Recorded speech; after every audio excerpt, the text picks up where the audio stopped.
All right, welcome to this H&M Sports Academy. We are here tonight. I am Mo. This is Harry, and welcome to our broadcast tonight. We're excited to be here in the midst of an NBA and NFL season. NBA just kicked off. NFL pushing into week 7, week 8. Right. Teams are taking their buys, all types of stuff going on. And we wanted to come on tonight, show a little bit of something different here for everyone, a little bit of a Q&A. So a lot of things going on in the NFL, in the NBA.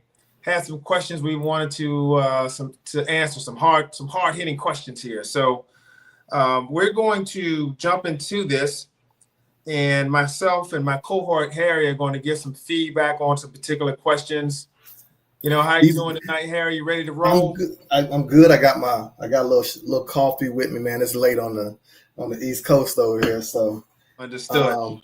Couple of questions we really wanted. They've been bouncing around in our heads. Yeah, a little bit change to the format, but just for tonight, there's some topics that I think are pretty relevant right now, that we got some good insight on. So I'm excited to tackle them, man, and talk through them, because I feel like we're at a point now where some of the stuff I'm hearing on TV, and I'm like, I got to be crazy. So you're the only sane sports guy I talk to. Everybody else been on the either the very positive end or super negative. So we here to balance things out tonight, man, with some of these questions. And that's what we do. That's why we are the H&M Sports Academy. We're here to try to communicate, educate, elevate the industry, talking sports, and give some feedback that we feel makes a lot of sense. Of course, we welcome anyone that's listening to give us feedback. Send us comments. If you have any particular questions and comments and so forth, we certainly welcome that. We are live on multiple platforms, YouTube, Facebook. You can see us on and see our post there. You can also see and follow us on Instagram, X, Twitter. And our views, man. Thank you for the views, man. We got a lot of our shorts. I checked it the other night. And a lot of our views have jumped up dramatically. So we appreciate you guys and ladies for checking us out and hitting that like button as well. So it's definitely, our channel is starting to get some traction, which is pretty cool too, to see. When we started this thing, it wasn't just for us; it was for you guys out there to kind of help paint the picture of what we see when we're watching these games and we're evaluating players in certain situations and scenarios. So I think that's pretty cool too. We're starting to get a little traction. For sure. And we certainly want this to be more and more interactive as we move along, as we start to grow our audience and stuff. And for those who are out there that are supporting, we certainly appreciate everything. Clearly, this is not a perfect broadcast and production and so forth, but we'll continue to smooth it out, things out. But in the meantime, we always want to give out good content, and we'll have more content coming forward. So we're going to jump into this thing and kick it off here. We're going to get it kicked off with this is the number one question. I'm so excited for this question. So please kick us off. Let's get going, man. Let's go. Let's do it. Let's go. All right. Question number 1. Are the expectations for Caleb Williams, quarterback of the Chicago Bears, are they warranted or are they a bit excessive? Man, this is the question, and this goes to my Bears fans too. And I'm gonna throw up. You see, I threw up a little graphic here. Colin Cowherd actually used this on his show. And I really think when it comes to Caleb and the expectations, even my own Bear Nation, we've been at each other since this whole Justin Fields, should we take the haul versus going after Caleb? I don't know if you remember that time during the draft, right? Oh, yeah. It was a civil war amongst the Bears fans around who should, what path we should take, right? Yeah. And the last 6 games, I've seen nothing but growth with Caleb. I'm treating this as his rookie year, right? Right. Last year was so disjointed and up and down. The training, the teaching, the support, the offensive line is so much different than last year, and his play is so much more structured. And I think for me, when I hear the negative, he came out of that again. I know the Dallas game was his best game of the year to me. Right. As far as just his own individual performance. Yeah. But man, when I look over just the course of, this season and seeing his growth from within the pocket, being a more structured quarterback, getting us in and out of the huddle. These are the things we're talking about, right? Getting us lined up. And by no means is it perfect. I'm not sitting here saying it's perfect. But I think for a young kid who never had to do that, and we talk about when you're the best player on the team, right? Yeah. And not only the best player, the best quarterback. He's, elite 11. He's been the top quarterback of his class ever since he was, 15 years old. Yeah. So he's developed a style over that course of time. And Ben Johnson has basically stripped him down to the studs and rebuilding him, kind of live and in motion. And unfortunately, I feel like the Bears fans have been so scorned and so hurt with our quarterback play over the years. We are expecting him to win every game with 350 yards passing and 4 or 5 touchdowns and winning because of him. And they don't understand that's just not the way it works in the NFL, man. It's not. Against the Cowboys, we had those opportunities to really throw it all over the yard. Against Washington, it's raining. Yeah. I don't know if you ever tried to throw a wet football and catch a wet football and do that 40 times and do it at a high level is very difficult. So seeing him, not have a huge volume stats game makes sense to me. And then you come out against the Saints and you play a team that gives you what I call a knuckleball, right? Because they went against what they normally do. And the live reps and just him kind of taking what they gave him. And these last 2 games, we rushed for over 180 yards. We've averaged over these last 2 games on the ground. And, the big thing that I want to see with Caleb, and that's why I pulled up this stat, this picture here, is very evident. And they were at 2 different places as well, right, in their careers. At this point in Goff's career, the first 6 games under Ben Johnson, he had been with, Sean McVay. Yeah. He had great tutelage. He had also had a ton of starts at Cal, if I remember correctly. I think he's a 2-year starter there. And under Ben Johnson, his first, 6 games, he was 1-5.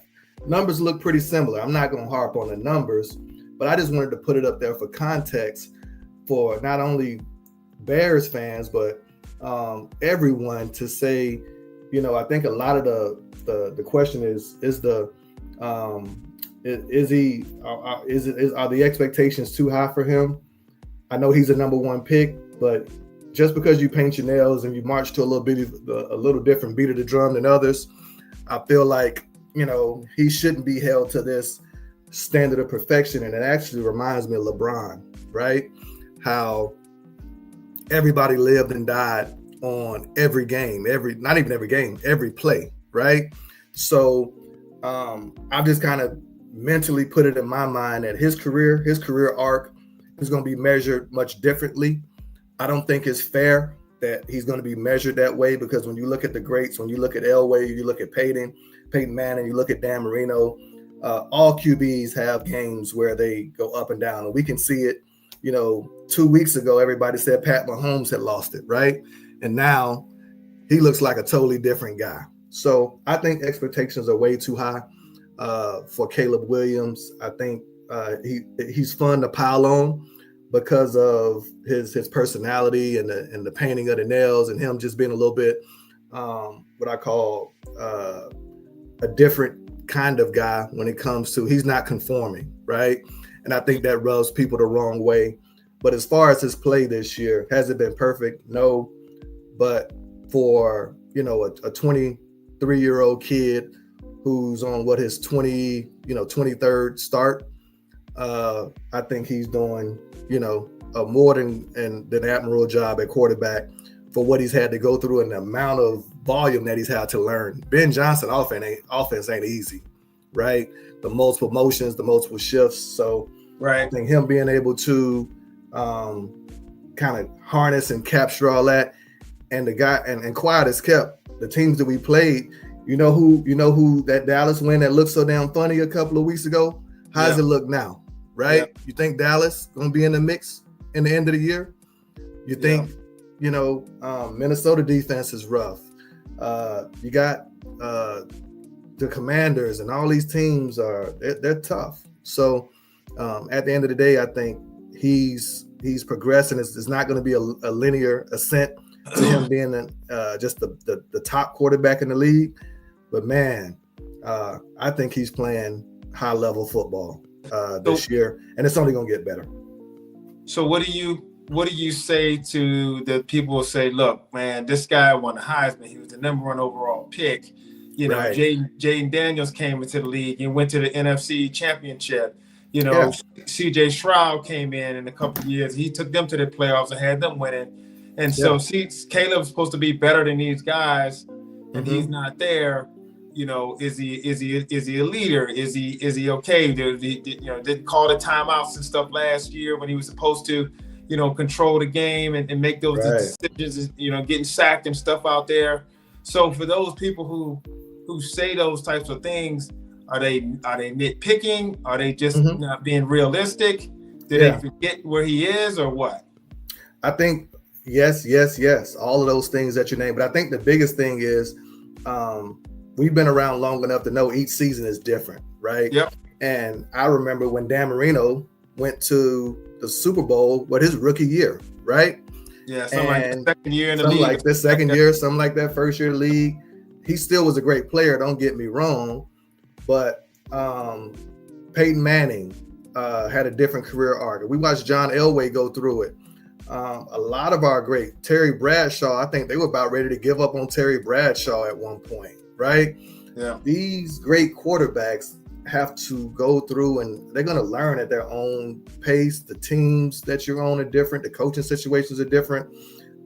This is, again, when I say to answer your question, I think fans are just so caught up in the moment, and this is such a media-driven, instant gratification society, and everybody's telling me how great Jaden Daniels is and Drake May is and Bo Nix, and eventually this thing is going to level set, and it's going to show us exactly where everybody falls, and probably about 4 or 5 years we'll have a great sample size to see who needs to land where. But I tell you what, I'll take my chances with Caleb and Ben Johnson, and structure and a program that's built around him to support him.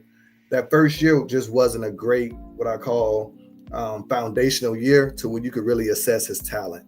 Yeah. And we lost a lot of close games that really weren't completely on him. And the biggest secret in the room for Bears fans, and I'm talking to us, I'm talking to Bear Nation, he's our best player. You guys think, he's not giving you what you need, and I'm not going to put it out there, but imagine a couple of games without him, what that would look like. And then we'll see just how valuable this kid or this man is to our team, because he probably erases, for if he makes 3 mistakes in a game, I've seen him erase 10 to 15 just with his elusiveness in the pocket, him getting out. Some of these plays aren't, landing the way we want them to land. But man, 68 sacks last year. This year, he looks much more comfortable. And he's, and I got another name. I go to middle name, Rome Odunze.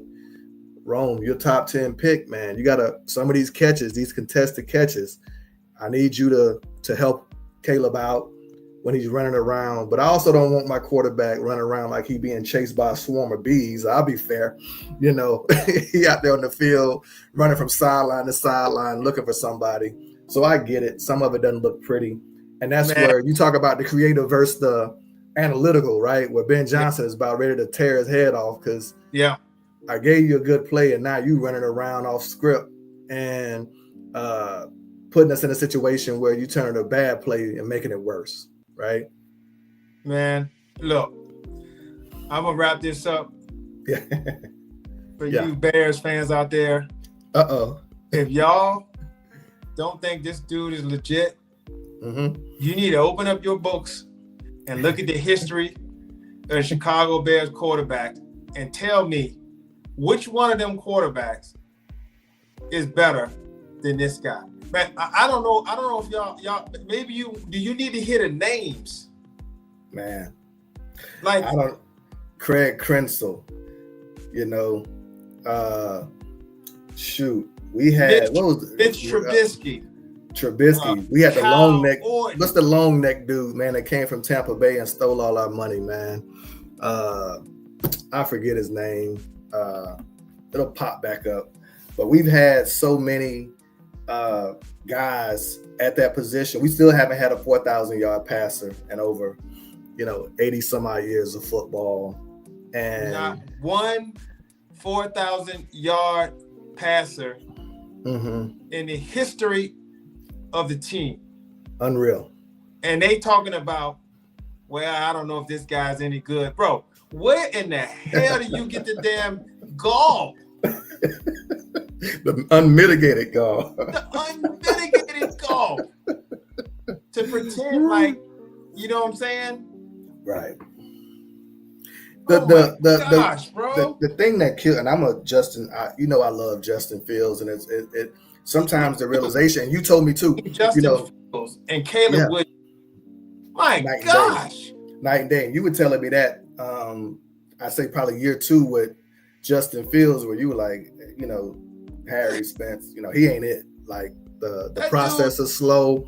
He can't throw the football at a high level. And I was giving Justin a pass, but you're right. You were right. You ended up being completely right. So, but you know what though? It's not your fault. You haven't seen what an excellent quarterback looks like in Chicago either. Right. You know what I'm saying? Yeah. You had one guy who I would say was a legit arm. Cuddy. Big 6. You know what I'm saying? I would say one guy over the history of Who are you saying? Who you saying? I already said it. Who you thinking? Who are you saying? Is that one guy? It's not Rex Grossman, even though he took you to the Super Bowl. Sexy Rexy. Rexy actually popped up. He actually popped up a couple of days ago at some Bears function, man. He been off the grid. And he didn't suck, but the only guy that I can say that had a legit arm, that had legit talent and so forth, is Jay Cutler. Man, free Jay Cutler, man. He did he in jail, man. He just got free Jay Cutler, man. He actually. Hey Jay, if you seeing this, hold your head up, man. Hold your head, Jay, man. We love you, Jay. I'm gonna change. I'm gonna call your name Jay Cutlets. I'll call you Jay Cutlets, man. Oh, you had the real grade A produce, bro. Like you was legit, man. These other guys, man. Jim McMahon, he just riding the 85 Bears coattails, man. I can't let you do that. I can't let you talk about the punky QB, man. I can't let you talk about the punky QB. Jim McMahon is goated, man. He got us to chill. I'm just talking about from the pure talent quarterback position, bro. That's all I'm saying. I ain't saying nothing, dude. He got a wing. He can never take that away. One of the best teams ever. He guided them. But my goodness, my point is, this is not you. You get it. Yeah. The Bears fans who actually have this question and think that to actually debate this guy in his second year, to sit there and ask whether or not he's good, bro. His floor is better than most of these quarterbacks' ceiling. He's so talented. That throw against so talented, man. And you called it out. We saw it, but you were like, man, this guy flicked his wrist in the rain and threw the ball 60 yards in the air. Super talented, really, like I said, polarizing guy though. And I think at the end of the day, Caleb's aesthetic. No, he's not even. Yes. He doesn't say much. He doesn't, and that's the thing. He doesn't say much. Like, dude, stop, it's the sexuality. It's the way he dresses. It's the nails. And the Bears have been fun punching bags. And we talked about it with the refs, right? And you were like, when we were speaking around just why are we getting all the short end of the stick on all these calls? And I think around the league, the Bears haven't garnered enough respect just yet. Damn, Detroit, Jared Goff caught a touchdown in the Kansas City game. And by the time he crossed the goal line, the NFL league officials in New York had buzzed back down to the field to tell them to call it off. And I'm like, how the hell? how come we can't get no league officials, reviewing our calls? Keep that train going, man. Man, I do think his aesthetic, the sexuality piece, the nails, all of that, him asking for a piece of the ownership. He has an active father. He has an active, behind the scenes. He's a brand, and I think his brand isn't loved amongst diehard football guys. He didn't do himself any favors. I get it. I get it. So I'm just talking about the talent as a quarterback and so forth. I'm sure there's some leadership things that he has to grow into, but this is a crazy. He's a tough SOB. He's a competitor. And everybody talking trash. Expectations should be high. Okay, I will say that the expectations should be high. They're not warranted. You get a Heisman Trophy guy, number one overall pick. Yeah, first number one overall pick and stuff like that, and the arm talent. So the expectations are, but I think the criticism is a bit over the top there. But I agree. Okay. Let's get to the second question, man. I'm gonna tee you up on this one. This is one that I really I've been thinking about, and CD actually gave me the thoughts to ask this one. Is the Dallas Cowboys offense the best, as CD Lamb claims? He made that statement. He thinks you guys had the best offense. What's your thoughts on Dallas's offense, man? Are you guys the best in the league right now? I will give us top three. I would give the Cowboys top three offense. I would say Detroit is right there. I would say they're right at the top. You got Cincinnati Dolphins, the Chiefs, and the Bills as well. I would throw I think that the Chiefs are coming on, and then a wild card. San Francisco's offense is explosive because they have a system, but I don't like their personnel. But honestly, man, when you look at the totality of the offensive unit, you're starting with the guys up front. You're talking about the running back position, your tight ends. And I forgot the Colts. I want to put the Colts offense. I want to put the Colts in there. And it's just, you're gonna have to literally do a side by side and start with the coach. Shane Steichen versus Shoddy. Dak Prescott versus Daniel Jones. The running backs. Javonte Williams and what's his name for Indianapolis. Taylor. Jonathan Taylor. The wide receiving core. I mean, this dude. And I want to ask you. I'll ask you another day. Do you think your Bears made the right decision getting Colston over Tyler? Ty Warren. Because that dude's a super talented. He's a super talented tight end. And so, there's definitely some debates out there. But man, look, let me tell you something. The Dak Prescott is at about an 85% clip on play action pass, right, completion rate. yeah. If you're on air at practice, you're probably shooting for 90%. Right. He's about 85% against some of the best NFL competition in the NFL. Right. The Giants, the Eagles, the Bears. You know what I'm saying? Yeah. The Bears. These defenses are legitimate defenses, and he is almost the Packers. My gosh, you know, and he is even Carolina. Carolina has an excellent defense up front, right? Yes. And so he's at almost a 90% clip in the game, live bullets. Right. It's unbelievable the level of proficiency that we're talking about here. You know, when it comes down to it, and there's been injuries, there's been people out up front at the offensive line. The center's been out. The tackles been hasn't out. mattered. The guards It been matters. out. Just hadn't mattered. Yeah. And it still hasn't mattered. And I think you'll see even a bigger difference with the run game and stuff when those guys start to shuffle back in and stuff like that. But man, you know, the offense is just I think it's layered is the right word I want to use, because you have to start with something, and then when you start with something, it's you have to compromise yourself so much to take another thing away that you put another deficit somewhere else. And then there's another variable along the way. And it's like this: if you start with the receivers with CD and you start with Pickens, you're already probably having a double team, really both of them if you want, if you need to.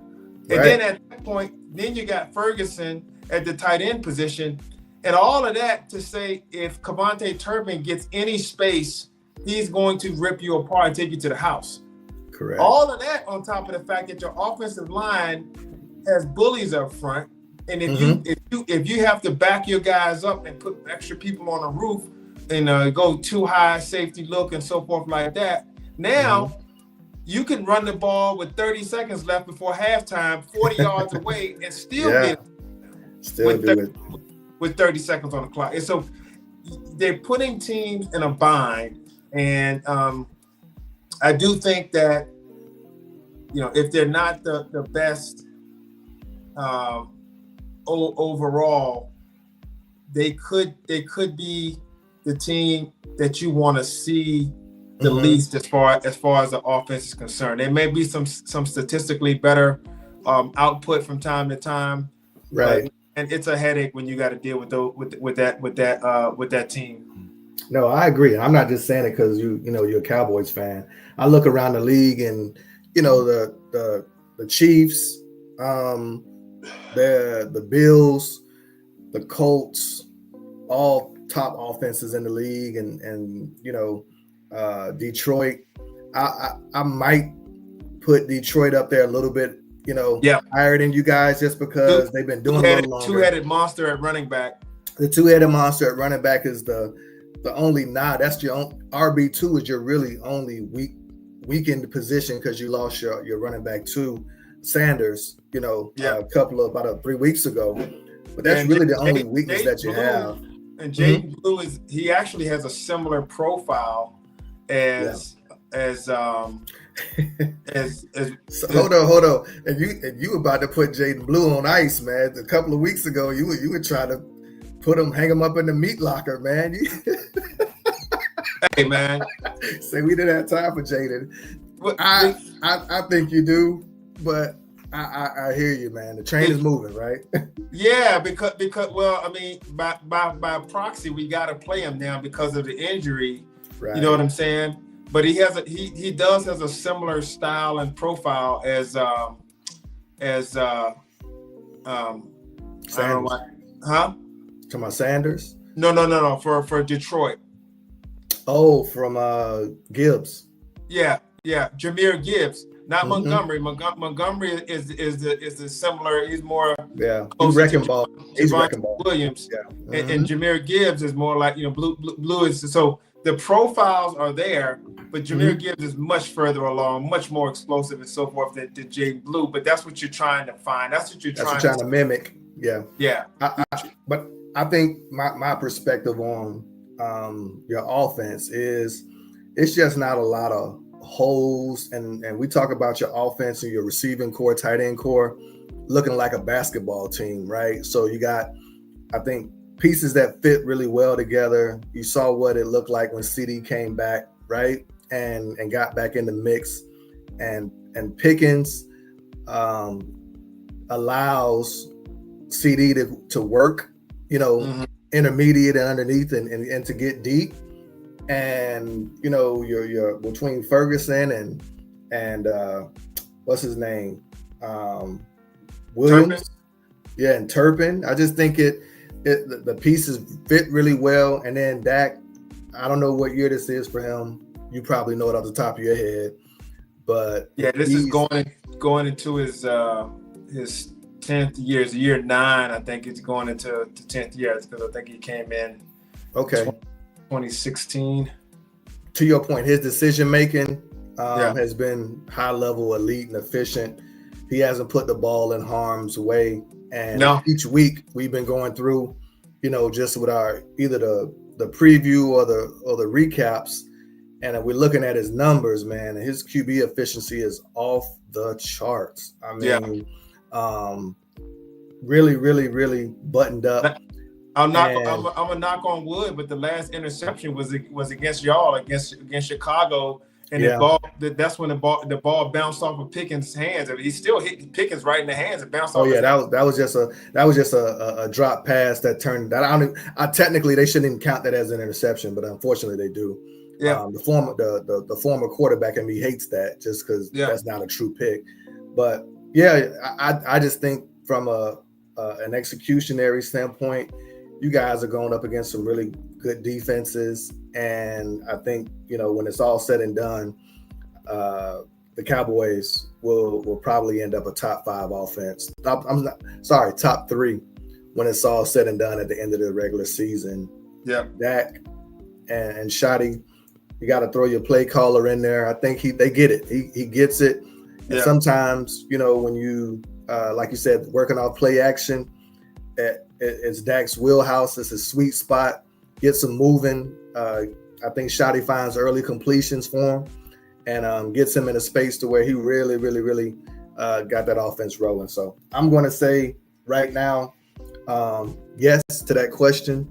I do think you guys had a top offense. I'm going you in Detroit 1A, 1B right now. I'll give the nod to Detroit simply because they've been doing it, a little bit longer because everyone was in place last year, and this is a slightly new offense for the Cowboys. But even though Shotty was on the team last year, it was Mike McCarthy's system. So I'll give Detroit a little bit of a nod. But honestly, if you just go person for person, position for position, it's really close, man. Yeah, it's super. I'm giving you guys, like I say, the reason why I got it, giving you guys just kind of a push. The numbers, you guys actually metrically, got the numbers to substantiate that claim. Yeah. And I think just passing my eye test as well. It's you guys have an offense that's very difficult to stop. So we'll see how they look against Denver, which is a very top 3 defense also. So we'll see how they look against Denver. Let's move on to number 3. Mm-hmm. The Bears, the defense. How legit is the defense? Is it a fluke? Is it coming along? Is it just injured? Yeah. Where would you say this Bears defense is as far as the legitimacy of it? It's been doing much better, really, since that Cowboys game. You really have been much better. I mean, you really kind of clamped down on the Commanders. Mm-hmm. Played really well that game. You jumped on the Saints, and I know that they're certainly not the greatest show on turf or nothing like that on offense, but still, you made them look as bad as they are. So where's the defense? Defense definitely isn't a fluke. And I think if you watch that opening game, right, to kick off the season, or Monday night against Minnesota, we had them, we were dominating the hell out of them, and then the wheels fell off in that fourth quarter.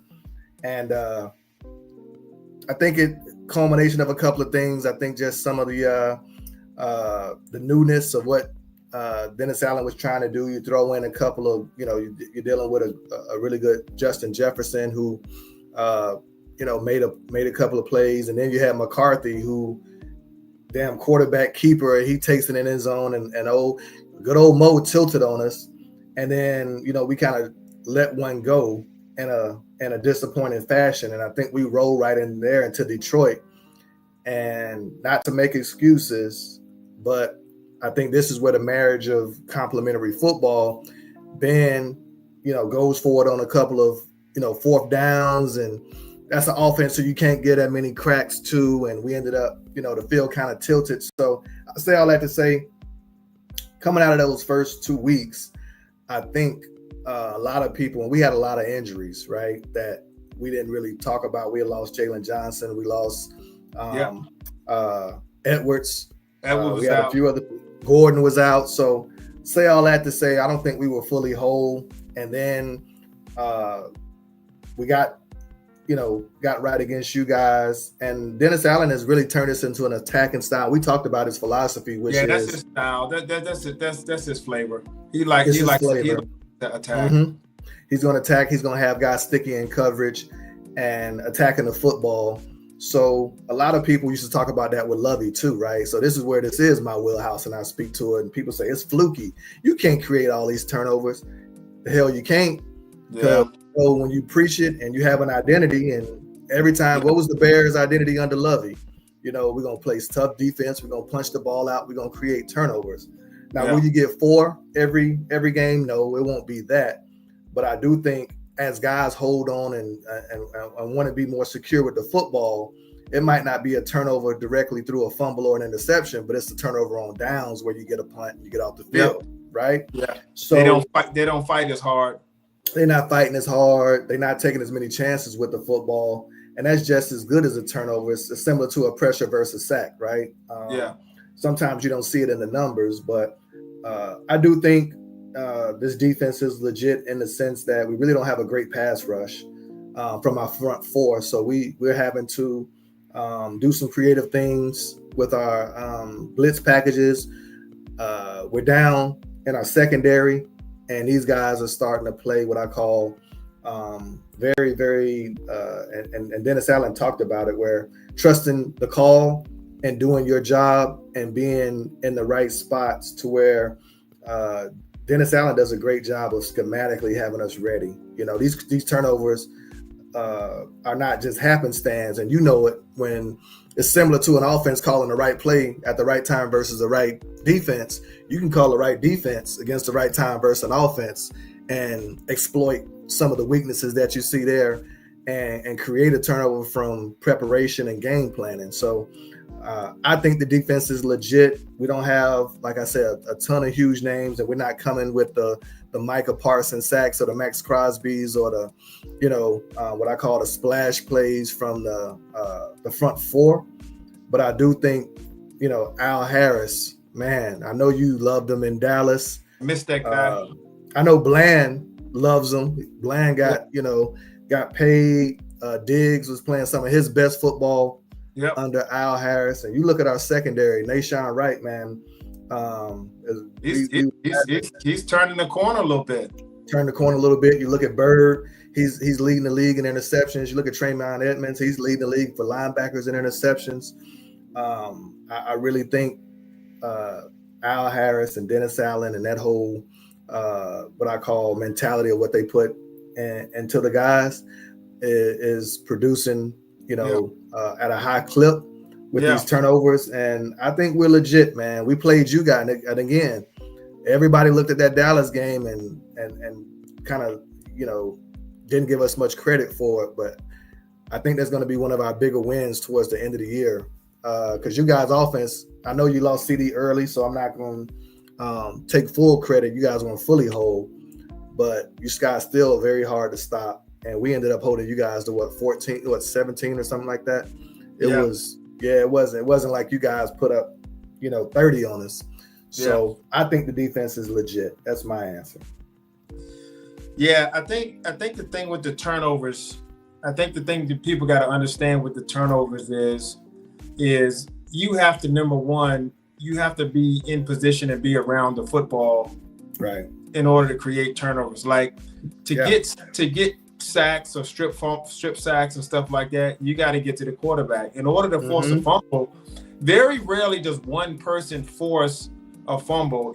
Most of the time when you force a fumble, it's in a crowd, and the player is surrounded, and two people already have him under control, and then someone else comes in and knocks it out. Even if one person comes and knocks it out, there's usually someone else there that the person has to pay attention to that's running the ball, and that's what Allen. And I mean to cut you off. He used a term I had to use that I hadn't heard before. He was like, he called it population around the football, is what you're saying. Yeah. He's like, we got to have a population around the football. Yeah. And that's exactly what you're saying. Because otherwise, it's actually poor technique to try to punch the ball out or take the ball away when you don't have the person secured and down. Because you're going to give up a lot more yards that way, and very rarely are you going to get that ball out. So, Al Harris teaches it. So, it's more sustainable than people think when you talk about forcing turnovers and creating big plays and stuff like that. But that down the stretch will be a key, because as your offense matures, you start to give your team multiple attempts, extra bites at the apple, if you will. With that, and that offense starts to get explosive, you can bury a team quick. Yeah, I think the reality behind it, and I think that's what makes Ben Johnson a really good coach, is that he understands, complementary football. He also understands that these turnovers at this high clip, eventually those numbers are what I call level out, and you won't get the 3-4 turnover games, just because the league is a living, breathing amoeba, right? And it's changing, and people are gonna come in and be more cognizant of it. But to your point, if we can, tighten our offense up and start putting some points on the board, then I think we can help that defense even more, to where they can play with less variables coming from the offense, because they're gonna have to either throw the ball to get back in a game and abandon their running game, which I think in a perfect scenario, you get more cracks at the apple, just because you don't have as much to worry about, and those guys can hone in even more with trying to take that ball away through the passing attack. So I think we both agree, Bears defense legit. Yeah. All right.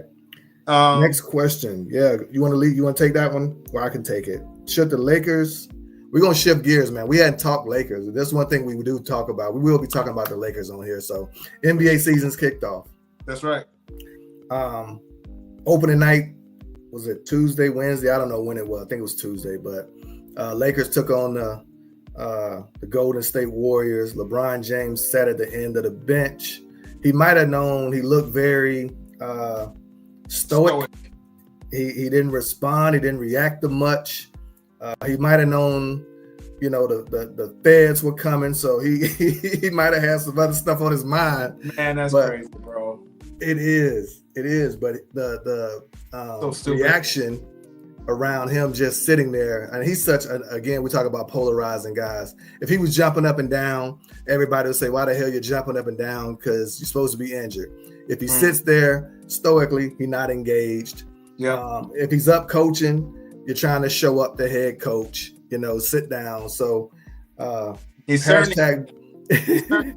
can't have a glass of wine over that month.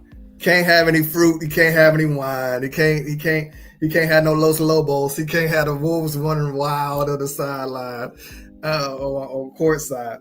But you and I were talking around just his situation. For those who don't know, he ended up opting into that last year of his contract. I think it's $50 million or so a year. Yeah. Didn't get the extension that he wanted, or with Lakers ownership changing, there's some moving pieces, right? To dig a little deeper, JJ got an extension out for 1 year. Luka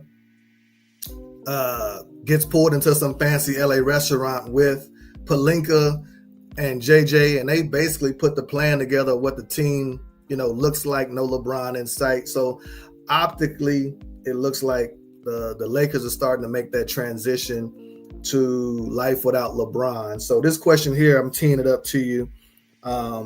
Should the Lakers trade LeBron James this year?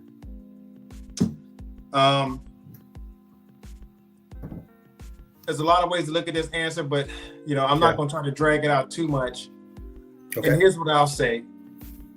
I don't think the Lakers can trade LeBron James. I think there's too many variables, and so I just go down the list here. Number one, you've already started camp and everything with him. So if you trade, you're going to have to adjust with new players. Yeah. And you're going to have to try to get a team together with new players. So I don't think that's feasible. Number two, I don't know if LeBron will go to any and every team. So nice suit. Yeah. Nice name. Fingers. I thought that was great discipline, just staying in one position for down 3.5 hours without, without moving, jumping up and down. But hey, I'm a known LeBron lover. So hey, and look, me and you stood on some ships and we still watched for 4 hours at a time. We locked in. No mat to absorb I think he got the king's chair. He got the big king cushion on that chair. So yeah, he got a little assistance. He's so we can't give it too much credit. He got memory. He got damn memory foam on his ass. You know what I'm saying? Oh man. So here's the thing. King sitting on his throne. I don't think you can trade him, man, because he won't go to any team. So you don't have a certain amount of options. Number one, and then number three, in the NBA, you have to give back the same dollar amount in players as you trade. So what team has $50 million worth of $50 million worth of players that they can give back to the Lakers? And then on top of that, he doesn't have an extension. So if you're going to take LeBron on and you're going to trade young talent to the Lakers, okay, great. The Lakers are saying, man, we wish we had LeBron, but you gave us a lot of young talent. All right, great. We got young talent. What do you have? Because LeBron ain't going to be there in 2 years. And now all of your players are gone. So I just don't know if it's feasible for anyone. You call me crazy. I feel like the Lakers and the LeBron are pretty much attached and stuck at the hip. And I don't think either one of them hate it. I just think there's some things that not as ideal. But at the end of the day, I think that's where he would rather be more than most places. And it just doesn't seem like there's any other options that make sense for both sides. Right. I think you make great points. And then I think this is the other layer to this thing too, which is Laker Nation. We got to talk to Laker Nation. Laker Nation is so, even to myself, I'm a LeBron guy. I'm not a Laker Nation guy. I never loved the Lakers, growing up. I'm for the NBA, I fall in love with players and they kind of just my guys as they go wherever they go throughout their career. Yeah. I also think there's a layer of he hasn't been appreciated in LA, and I'm saying it subjectively, right? And I'm starting off saying it subjectively from my perspective. I think the whole Kobe and LeBron energy. I think there's a faction of Laker Nation who never truly embraced LeBron, right? And even when he brought the championship in 2020, we hear all the Mickey Mouse jokes. And I felt like before LeBron got to the Lakers outside of name, they weren't relevant. They were, consistently in the bottom of the league, bottom of the pack. Yeah. And I think when LeBron came, again, he hasn't produced multiple championships, but he's kept us in the hunt. And you and I, we've defined success a little differently than others. I think we're a little bit more realistic, whereas bites at the apples, cracks at it. Every year you're not going to kiss that sticky Larry O'Brien. It's not going. The Larry O is an unfaithful lover, man. She goes to sleep with anybody. She hang out with everybody. And I think at the end of the day, when we talk about his value to LA, I think there's Laker Nation who truly believes, like, yeah, just let him go, and you know, we'll take. I call it, you know, pennies to the dollar. Yeah. Just to get him out of LA, and we can restart this clock. And I say, be careful. Yeah. Be careful what you ask for, because you just might get it. And I'm not knocking Luka at all. I think he's an awesome player. He's shown that he can carry a franchise to the finals. So I think, you know, if you're betting on that, you already got some clear evidence that he can do it. I'm just saying, with the state of the team and the construction of this team right now, it's just a strange and a weird dynamic to where you normally don't see a guy at 40, you know, he's turning 41 in December, who's still playing at that level. Yeah. And you're having to make investments of huge capital long term. And you and I both are in corporate America. We both, you know, understand business very well. I'm sure when they sit down at the table, this is probably one of the most difficult negotiations that you can really have, right? Yeah. Because you're talking about giving, you know, an extension to a guy who's 41, and by the time the contract's over, 43, 44 years old, man. 43, 44 years old, and you got, you know, upwards of 50 million tied up, and you're looking at OKC, who just got their first championship. They're young as hell. You just saw Wemby turn into an alien, right? And drop 40, and you look at the Spurs, and you look at, you know, Houston, and you look at all these the Knicks, what I call youthful teams that's on the horizon, and it doesn't make great business sense. And Bill Belichick and some of these guys, you saw some of the greats, Brady, get out in front of it, right? Get them out of there before it's a little too late. I think with LeBron, it's not that simple. With NBA guys, it's not that simple, because he can go and actually help somebody win a championship, and quickly, right? So, you know, as an owner, you're kind of your hands are tied a little bit, because the guy's still top, you know, 10 player in the league when he's going, and we saw that in the playoffs last year. Yeah. And you know, I think the reality of it is, for me as a LeBron guy, a part of me feels like he was never appreciated. So I do want him to move on from LA in a sense, because I don't want it to be where I see my guy, you know, going through a contentious last couple of years where you're losing ground just because of you're not in a structured and settled situation. I think, and we talked about, I think it's better for the Lakers organization to make a decision around his contract situation. And for me, I look at it as the Kobe deal. You know, the Lakers have done it before. They gave a sweetheart deal to Kobe when he was much less talented, and I love Kobe, but we know his last few years, he wasn't as productive as LeBron is now. And I know Laker fans don't want to hear that, but it's the reality. Investing and you know, losing a couple of what I call million, with LeBron averaging 20 as opposed to 25 is not going to kill you, right? You know, you're still going to get a high level player, just not as great. Can you build around the margins to make up for it? So from my perspective, I think a deal gets done, or some sort of resolution comes, just because these things, egos get involved. And I will say this, LeBron has to understand, and we talk about it in the Wild, you know, the old line is hard. So somebody got to defeat him, right? So his mindset is, I'm still a guy, and I want to be the guy until I'm not. And I don't think that's going to be the case in LA, because Luka is already so proven that the reality of him waiting for Luka to snatch the keys and him to hand it over. We just saw Luka over the last 2 games average over 80 points. Right. This is Luka's team, right? Yeah. And I'm speaking as a Bron guy. This is his team. Yeah. In order for the Lakers to win a championship and go where they need to go, LeBron has to pass that torch over. And I think he wants to. I think he wanted to do it with Anthony Davis.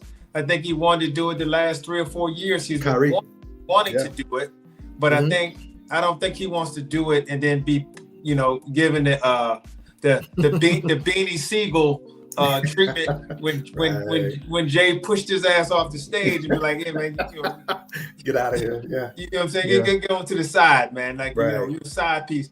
So, and I don't think that's really possible or feasible. I don't think that's really possible in that situation. And I think there's a balance there that has to be struck between the Lakers handling LeBron the right way and making sure that, the king always is still looking like the king. And the reality is you need him if you're trying to win championship this year, if you're trying to do so. So because he's still that good and that good of a piece. And so somewhere between, LeBron saying, hey, look, I know I got to take the back seat a little bit here, but at the same time, I'm not in the back of the truck. I'm just, in the back row. And I think they got to. I don't think the Lakers are being disrespectful to LeBron, or LeBron, doesn't like the Lakers. I just think it's a tough situation that they got to deal with. And to be honest, if you ask me, the money that he makes, even when they was paying Kobe that much money, it still wasn't enough relative to the money they generate. The value of these guys is still more than, even though it's a ton of money, it's that, but they do have the cap to deal with and the luxury tax and the apron and stuff. So they do have the limitations of that. I don't think the Lakers think the money's too much. I think the cap is the issue as far as what they can do with it. And so I just feel like the Lakers and LeBron, I just think they stuck with each other, bro. And I don't think it's I don't think it's a bad thing, because they need each other. But I don't think, even if there was another desire or another option, I just don't think it makes sense. Yeah, and we talked about this as well, right? Eventually most negotiations end with both sides having to make feeling like they gave up something. Correct. There's going to be some concessions made, right? And for LeBron, I think the concession is what you said earlier, which is optically, this isn't his team anymore. However, the Lakers have to structure it and frame it in the right way, right? And treat him in the right way, to make sure that he can swallow that pill and not have a huge dent to his ego. And I think the thing is this: you're gonna be playing in high leverage games. These are gonna be really important games. And the reality is if this team is able to stay afloat and get to the regular season, fairly healthy, and get to the playoffs, I think the big carrot for LeBron is like, look, if y'all can hold me down, because it used to be the other way. LeBron used to carry teams to the playoffs. He wanted experienced people to help carry him to the championship. Right. Now he wants people to carry him through the regular season, and now he will help carry you to the championship. That's a very interesting point, because he needs the youth, right? Before he needed the experience, and now in his career he needs the youth. Correct. And he'll give the experience. That is it. I think where we land with this question is no. You don't trade LeBron James. No. You look at a night like tonight where DeAndre Ayton, we need to get him a new hairdo. I don't know what this. You know how we feel about these. He looking like he didn't win Hollywood on us, bro. I don't know what that is on his head, man. But he need to get your hair dyed back black, Ayton, and put some damn elbow pads. I'm gonna send him a picture of damn Patrick Ewing. We need him throwing elbows. We need a big dirty grunt work center. We don't need no damn. He looking like one of Show Enough characters, man. Bro. He looking like a Last Dragon extra with all that damn. Don't come to me talking about no damn Caleb Williams, and you got Aiden out here. Look, Honey Brown. What is that? Honey Brown? I don't know what that called. Honey Wine. I don't know what that is, man. Looking like he a damn backup singer for Pretty Ricky.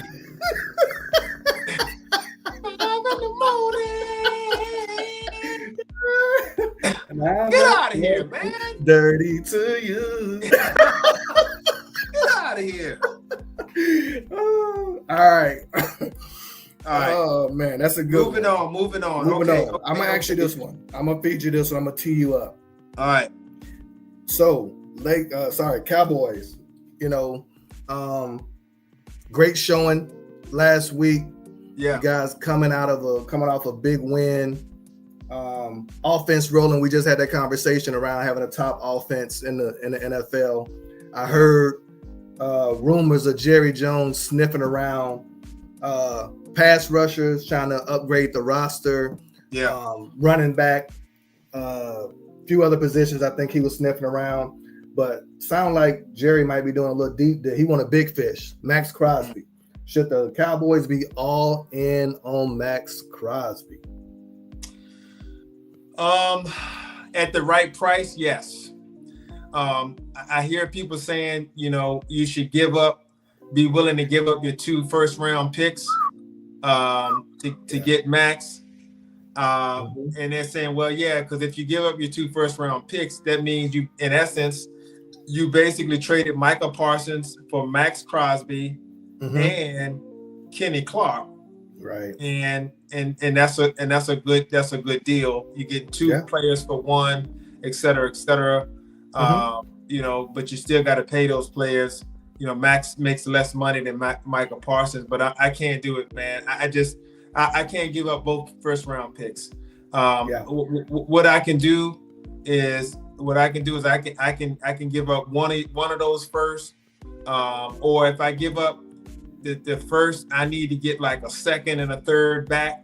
I can give you one of those first and a couple of players. You want to resurrect Mozzie Smith, you know what I'm saying, and get him back on track, you know what I'm saying, or something like that. Then we'll do something like that. But it has to be at the right price. And I really like Max Crosby. I think he's a team leader. He has a great story. He has a great run. He can defend the run. He's bigger than Micah. He plays smart. I mean, we saw him almost wreck the Bears game by itself. And the Raiders. And this is the thing with Max. I saw him in person when I was in Vegas, and big dude. He's a big dude, big personality, right? Yep. When they call his name, he's a bright lights guy. And this is the thing. My take on it is I agree completely with you.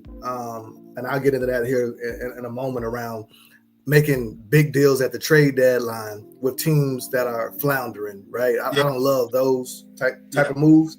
But I do think when I saw him in person, I'll turn it back over to you. Man, when I just envisioned him, outside of the Vegas and drop him in AT&T Stadium with his personality, with his ability to, up his play. He's a showman and he's a closer. And I really think, when we try to quantify, is the juice worth the squeeze? Yeah, I think this will be one of the rare cases where there is no, and I'm not trying to sit on the fence. I think he would produce at a super high level for you guys. So, but he also, again, that type of capital that you just gained, can you find that in other ways and still be productive? The bean counter, the analytical, the conservative businessman in me says, I never love. It's like going to the flea market, man. As soon as you walk in and, hey, it's 10 o'clock in the morning. Hey, can I get this this phone off you for $20? And no, it's $100. It's $100. I can't let it go. All right, you walk around for another 3 hours and you walking out and they flagging you down. Hey, come up. I can let it go for 20. Yeah. And that's Vegas. They trying to get 2 first rounders. Yeah. And really, I would say, hell, man, I maybe 1, maybe a second. Yeah. And, it's really the fair value. Yeah. And that deal can happen in the off season, right? You're not going to get everything accomplished in 1 year. And I think when you're in the moment, these deals feel, let's do it right now. Yeah. And you don't want to get taken to the woodshed over, a guy who could potentially give you another 1 or 2 wins and you guys still not get over the hump and you give up way more. It takes, for what you guys got for Michael, you guys are set up to really, do, whether it's through the draft, whether it's through acquiring another player, you want to maximize that value. And I think trading at the deadline, you wouldn't get the most return for what they're going to be asking for. They're going to try to get everything they can from you. So yeah, my answer is I wouldn't trade for Max right now. Yeah, I'm with you. Like I said, it has to be the right numbers. Mm-hmm. If you're talking about 2 first, and we need to take your second. And oh, by the way, your second might be the number 34 pick overall, right? So it would really just be like a late first, to do that. So I would do something like that. You're sliding down. If you give them Green Bay might have the 29th pick, and then the Raiders would have the 34th pick. So you basically slide down 5 spots, and you get Max. If you do that, okay, great. Mm-hmm. Yeah, you know what I'm saying? That would be great. So now I'm with you on that. Number six is Ben Johnson truly changed the culture in Chicago. Now this is we're week 7, going to week 8 here, going to week 8 in the season. Do we have enough data to decide whether or not he has changed the culture? What do you think? Yes, he's a psycho. They did a cool spot where they actually mic'd him up last game, and they showed him, his reactions, or I would say non-reactions, right? And when your defense or your offense is rolling, and we saw, who was that, Aaron Glenn, when they blocked that kick in Tampa Bay, man, and he's strutting and showing all that emotion. I think it's hard not to overtly and outwardly show that type of emotion when your team's doing really well and making big plays. I think it's just natural. And they showed the Bears dismantling the damn Saints, and Ben Johnson is just watching like, this is exactly what I expect. No emotion, no what I call just outward. Yeah, like no this elation. Thing is over, no elation. There's nothing there. I think his whole premise coming into Chicago, and he said it, we have enough to win right now, right? Yeah. And if you guys put the work in, and as this city, and he said it, deserves a winner. I've been looking from afar, from a while up close in the looking up close in the division, and I think you guys have. He chose Chicago, and a lot of people forget that. He could have, like you said, you mentioned it last time, he spurned and turned his nose up at the Commanders. Yep. He's turned his nose up at the Panthers and a couple other teams, the Jets and all these other teams. He wouldn't even take an interview. Yeah, wouldn't even take the interview. So he set the tone. This is where I want to be. His work ethic. I think he's an open and honest guy when it comes to feedback, and it's almost that level where Bill Belichick, he's Belichickian in the sense that each week, each game plan is tailored to attack a certain team, and he's not married to anything within his offense. He just wants to, win games. But I think culture, which is what we're talking to, is getting everybody to buy in and believe in what you're trying to do.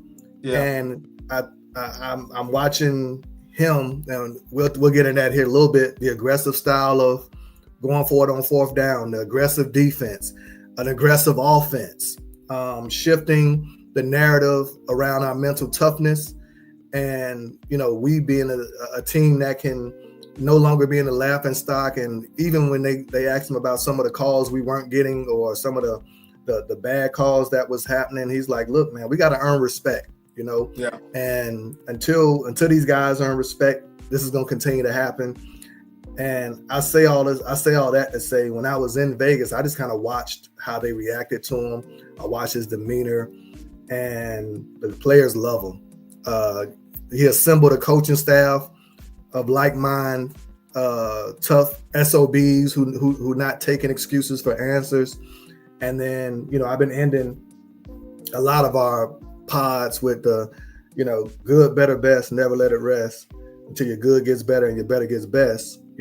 Those guys understand. He breaks them down on that. He breaks them down on that. And when we play ball, man, when you really think about it, every day, every game is every practice is a moment to get better, right? And I'll say this, and then I'll pass it over to you. He mentioned the different stages, because he's a very sharp guy, analytical guy. You know, initially you're trying to figure out how to win, right? So you come and establish that culture. Hey, this is what it takes to win, and then you start to win, right? And you get some positivity, and you're just happy to be winning. And he said our third phase that I want to see these guys get into is when we win and we're still happy about winning, but we're disappointed because we didn't win in the right way. Mm-hmm. And I was like, wow, you know, that's pretty telling, because when you look at the really great franchises, and you've been there, you've had Dallas up around, you know, 10 to 13 wins, you know, over I say the last 8 years, you had some really high level seasons where you walk out of a win, you're like, man, we didn't even play that great, you know? And I'm over here jealous. I'm like, man, we can't even, you know, figure out how to string 2 wins together. And here you are, you know, with your pinky in the air telling me you upset because y'all, you know, we could have won by 30, man. We only won by 12. So I think that being instilled in the team that our win should look a certain way. That's when you know the attention to detail and all those things are coming together. And you can feel the shift in the expectations of everybody, whether it's accountability, whether it's lineup changes. Braxton Jones, you out of here. He called Rome Odunze out. He called Caleb out. Not in a negative way, just saying, yeah, we all got to play better. I got to coach better. That Detroit game and that Minnesota game we got off to a rocky start, and he steadied the ship. And for a new head coach, I think he's established a style of what I call football that we want to play as a team. But offensively, we still got more work to do for us to really get to where we want to go from an offensive culture. But I say yes, he's changed the culture in Chicago. I agree, and I'm not gonna belabor too much. You pretty much covered down. That's you're the beat writer for Chicago, so yeah. I'm not gonna echo this, but the things I see is, number one, your team is taking on the challenges that he's given. Number two, I don't see the excuses about injuries, about penalties, about this guy not being there. The team seems to be much more focused and prepared, and not not hanging their head and saying, here we go again, and that type of situation. Yeah. You know, and then the team looks to be going to the stage where they're not at the stage yet where the wins are expected and that the wins are, second rate, and you actually can critique your wins. Yeah. But the thing that I do see is that when you don't have your best pitch or you don't have everything in your favor, you still find a way to win. I just think, you're looking at that Washington game. Man, they set y'all up to lose that game. That was a game in DC, a night game. Everyone was talking about the Commanders. They didn't even really want to talk about Chicago. It was kind of like, they had to deal with you guys. And the entire game, somehow Ben Johnson made sure y'all didn't get that memo. Right. And you showed up and you outplayed them. You were more physical than them. You make the excuses. You ran the ball better. And you just played through whatever negative situation or unfortunate situation or, or a situation that was not in your favor. You just played through it. And to me, that is a difference in culture that you don't see, because those things will travel with you no matter no matter what. You're still gonna make mistakes. You got young guys and stuff. So I would say yes to that. And those are some of the things that I see from the outside. I'm just starting to see. Now it's early. You can always, you haven't hit a rough spot there. So if you lose 2 in a row or something, you see how he adjusted and stuff. But for now, I do think that it is shifted and it's not just, oh yeah, we got better players. Nah, I think Chicago's had better teams than this in the past. I think they've had more talented teams than this. Your quarterback is more talented, but I don't think it's that the team is loaded. I just think there's a different expectation. So I would say yes on that one for sure. All right. Then number 7. What do you think about this one? Because we kind of talked about the trade situation. Yeah, we had queued up, is LeBron quiet quitting on LA? I'm gonna say no. I think I don't. The reality is, like I said, that, and I said it jokingly, but there was a big investigation going on that hadn't been announced just yet.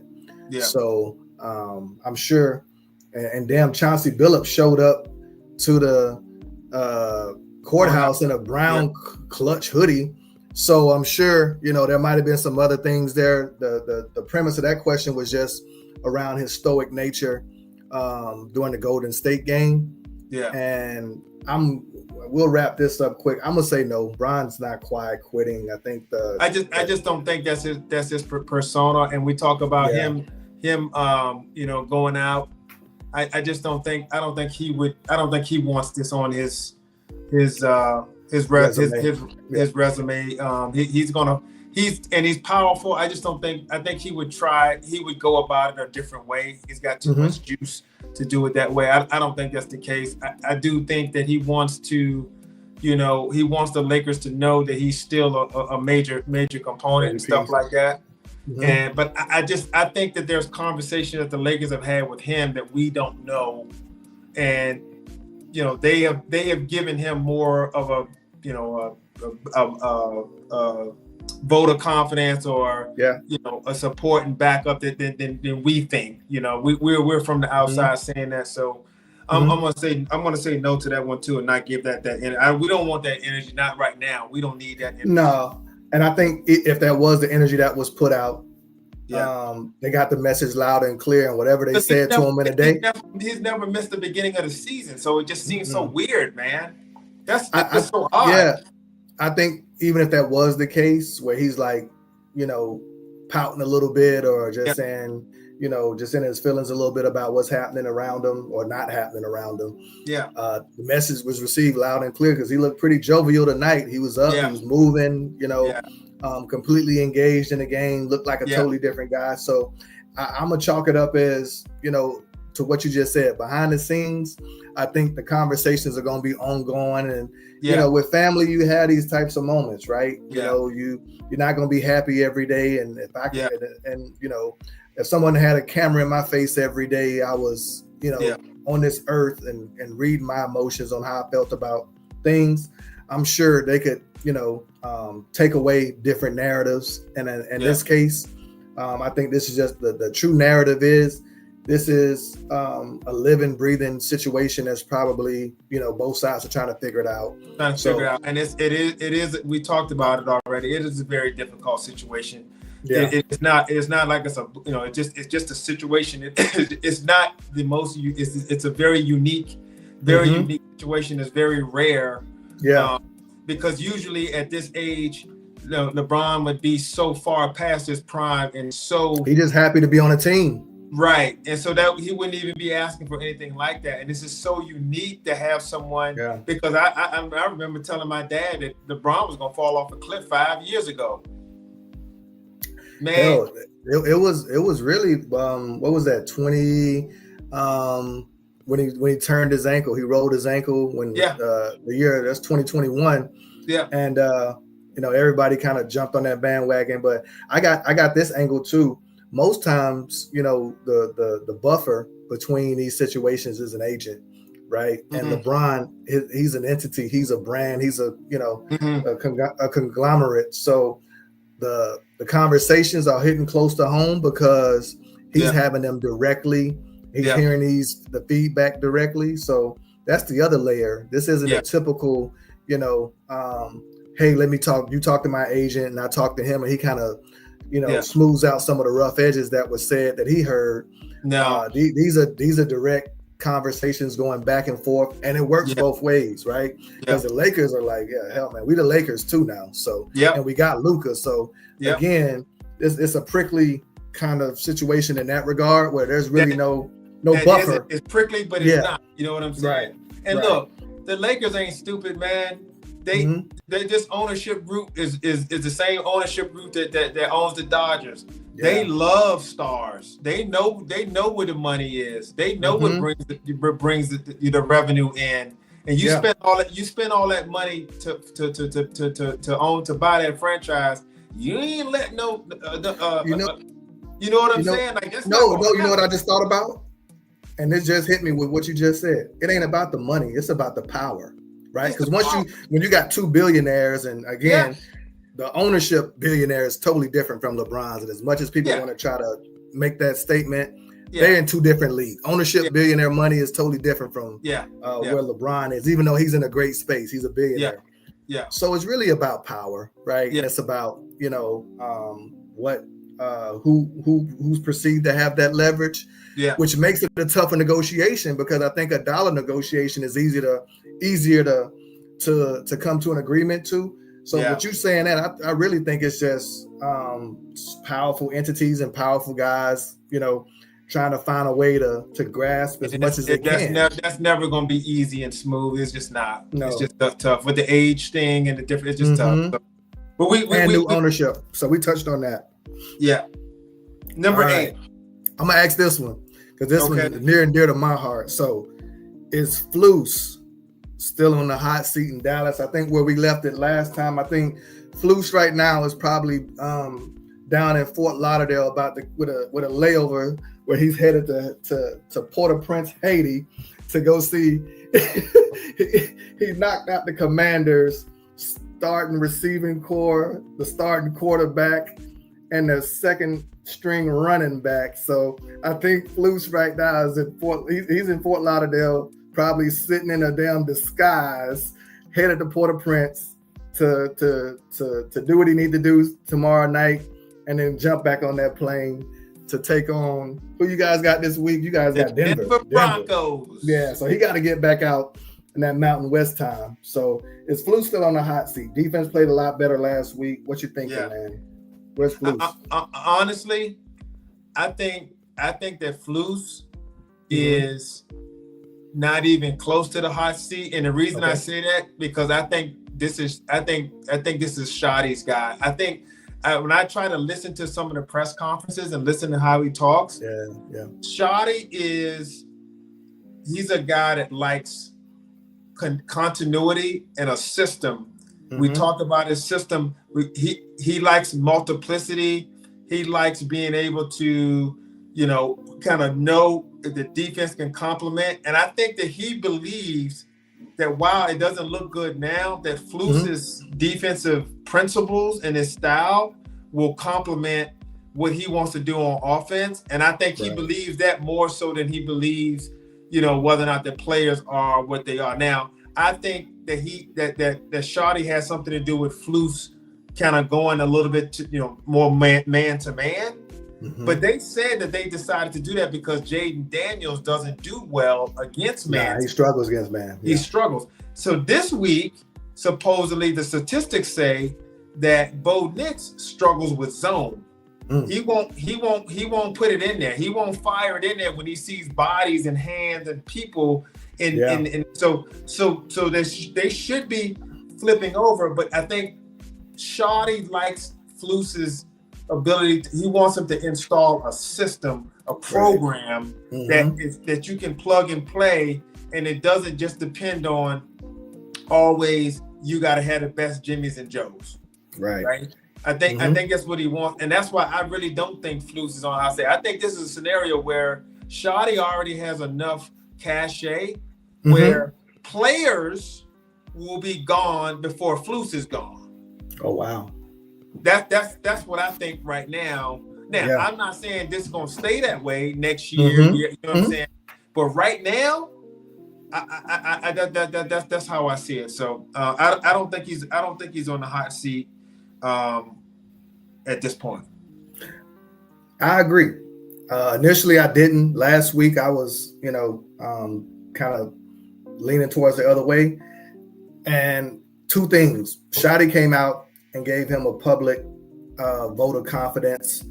And initially, I took that as the Fredo, the partner, Godfather 2, where you catch him in the damn, kiss him in the mouth. I knew it was you all along, Fredo. Yeah. And, the kiss of death. But Shotty is a genuine guy. I think he's been through the ups and downs of the NFL. He's had high moments and low moments. And this is where you have, when we talk about stability within your coaching, and you have structure to where you can make some of these decisions and not changing and not creating new variables consistently, like the Jets, like the Browns, like, other organizations that are dysfunctional. He said something that was very prevalent that initially I thought could be smoke and mirrors, but I think it's true. He said, look, I've been there. I've been a coordinator, and everybody thought I was the worst coordinator in the world. I was going through a rough patch. I heard the exact same thing. Yep. He sees the vision. I think he knows Fluce's track record. Yeah. Right, wrong, and different. In most instances, he's able to field a really good defense. And the other piece, I think he's giving him a little bit of grace on, is that I traded away your best player. Right? Yeah. I got rid of Micah, who's the engine to make this thing go. The ultimate deodorant. The ultimate deodorant is Micah. And he's a gift and a curse in that way. It is, and it's the where was Harry right and where was Harry wrong. I didn't take that into account enough for my take last week with Shotty kind of putting Fluce on that hot seat. I think he's looking at it long term too, to say, in order for me to truly assess you, I need to make sure you at least have the pieces before I go and make a rash decision based off emotion, because we're not playing our best football. So that's for me to learn and kind of grow. I think Shotty's a mature guy, true head coach. He's looking at a defense that one that has some youth to it, and two that's lost his best player. A lot of young players, a lot of injured players, and then you throw in. I still don't know how Trayvon Diggs got a damn concussion at the house. I'm gonna chalk that up as something that he wasn't supposed to be doing, because it's not normal for you to get a concussion just at home. Yeah. And I hope I'm wrong, but if that wasn't the case, the Cowboys would have came out and said how he injured himself. I think it would have been known to protect him. And I think so that stuff wouldn't even leak out to where people would believe he did something nefarious. And I heard in the latest press conference, they said when Trayvon is available to the media, you feel free to ask him what happened, and you can tell him. But we're not going to. We're at liberty to discuss it on our end. So he apparently came to management with this situation and gave them the situation. But he said, but the bottom line is, they're like, we're not in the business of judging one way or another. We did the assessment, and from a health and player standpoint, health and safety standpoint, he had every last characteristic of concussion, and we had to put him in the protocol. Right. And they said, he may not even remember everything that happened. Oh, so, that's crazy to me, but, he probably won't be able to play this week because it hasn't even been a full week yet. Right. So it's a tough situation. I think a lot of people are doing a lot of crazy things and stuff, but I just look at that separately. Just another opportunity for them to figure out if some other folks can play and stuff like that. But the bottom line is Fluce found a way to still get out there and play good defense, and he didn't have Diggs out there too. So I just think this is more so proving to him, to the other teams, is like, look, when you give me some good guys, and these guys start to follow my system and start to implement it, we're not gonna be getting blown off the field like this. I promise you that. You know what I'm saying? That's not gonna happen. So I believe that. So we'll say no hot seat for now. We know he'll make it through the season at least. All right. So we say with the help of whatever voodoo magic he got going down in Haiti, and Shotty's experience and Shotty's kiss of approval and support, Fluce, we both agree Yeah. Not on the hot seat. All right. This next question is near and dear to both our hearts. And I'm just going, man, you and I, you're a little bit older than I am, but we're in the same, football, what I call age group. Yeah. This new age. And the question is simple. Why in the hell are we going for 2 across the NFL? And we see it, and we both talked about it. It's an adjustment, right?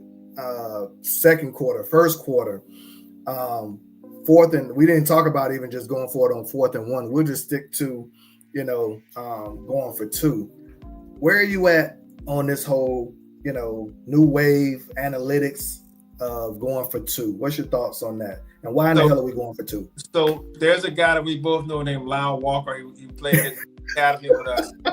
And he swears off that you should always go for it on 4th and 1, and you should always go for 2. And he just is just like, look, man, this is, that law averages says so. And I just don't agree. I love your statement.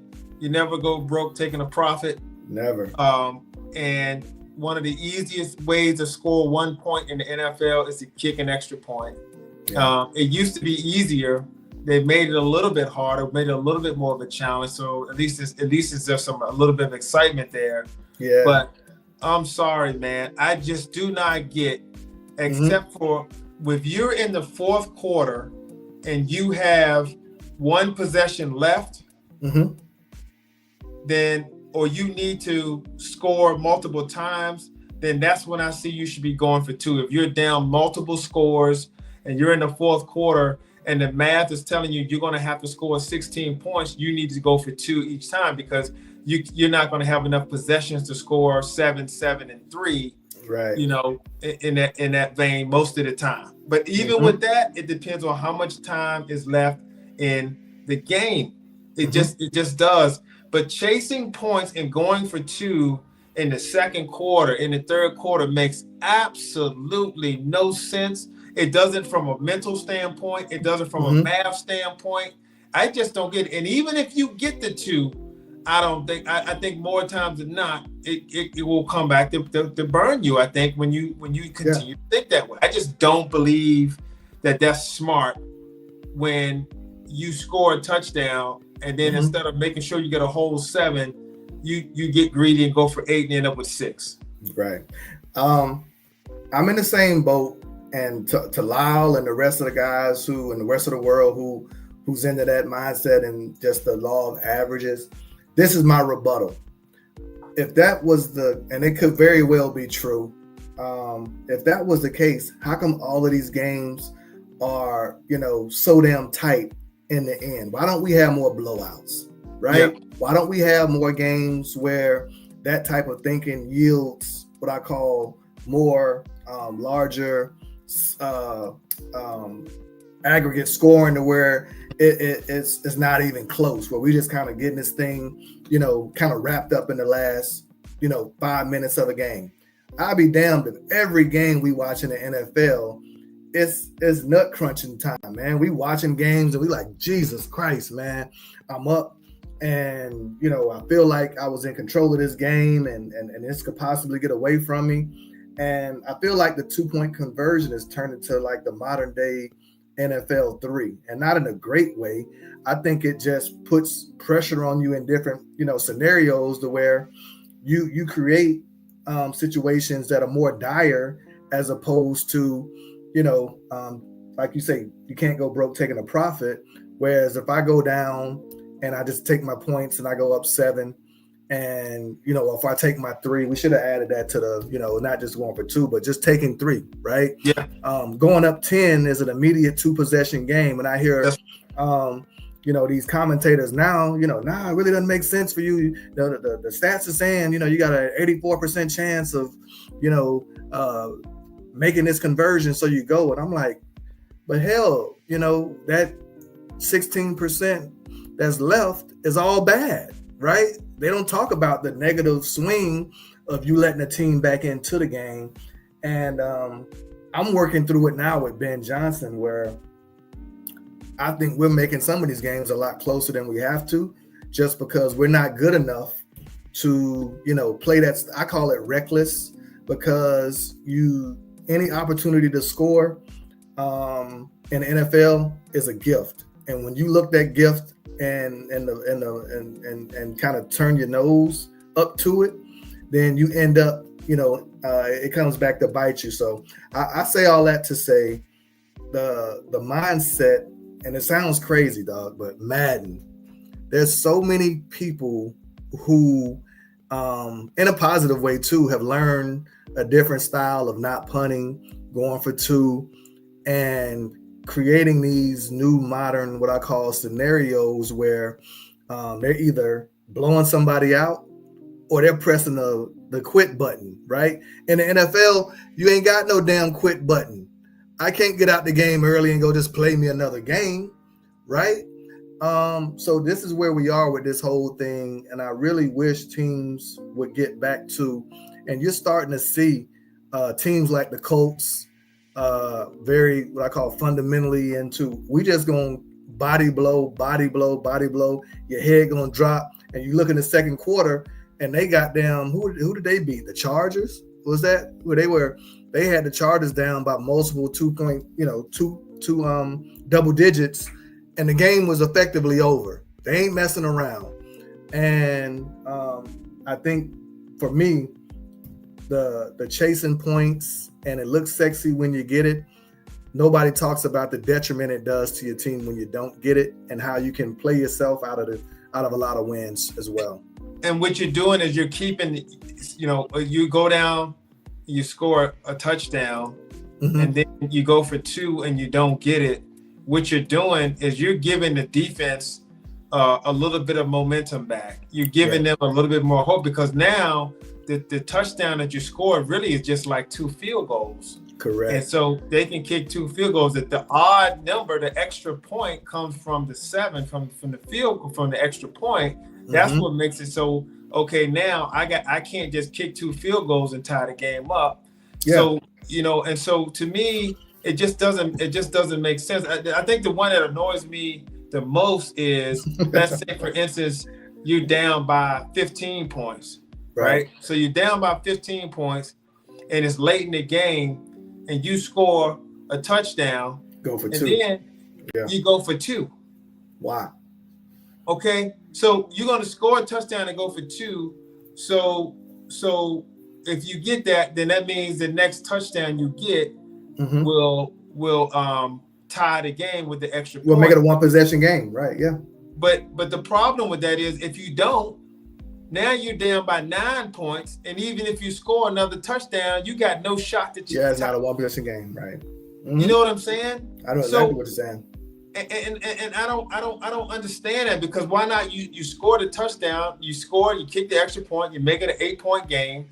Now you know exactly what you got to do is score a touchdown and go for 2. Okay, and so forth. And the thing about that is if you scored a touchdown the second time and then go for 2, if you don't get it, maybe you can still kick a field goal later on. If there's enough time left, and still you can still win the game. Right. But if you start to chase the points, you're going to be in a situation where even a field goal is not going to help you. And I just I liken it to basketball situations, man, where you end up late in the game and you end up not going and taking, shooting your free throws and going for 2, and you end up chucking up 3. So for me, the going for 2 is giving yourself an opportunity. You're not giving yourself an opportunity to extend the game and to continue to put that pressure on a defense or the team, right? I was just talking about, I know we lost you for a second. I was saying, I was likening in basketball terms, you're down in the last, 2 minutes and you're fouling and, you're shooting, you're going to the bucket, you're getting layups and you're not just jacking up threes. Right. And then you just extending that game. You're extending that game. Yeah. What we're talking about is the psyche of, I'm down 15. I just scored. Yeah. And now you within one possession of me.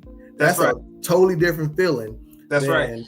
9 points. And That's it right. sounds crazy, but we both played the game. When you have that type of what I call momentum, it plays with your mind, because that, even as a play caller, you're like, the last thing I want to do is get these guys a crack at it to where they can come and, tie this thing up. Even if the odds of it is still slim, it just feels more what I call there's more pressure.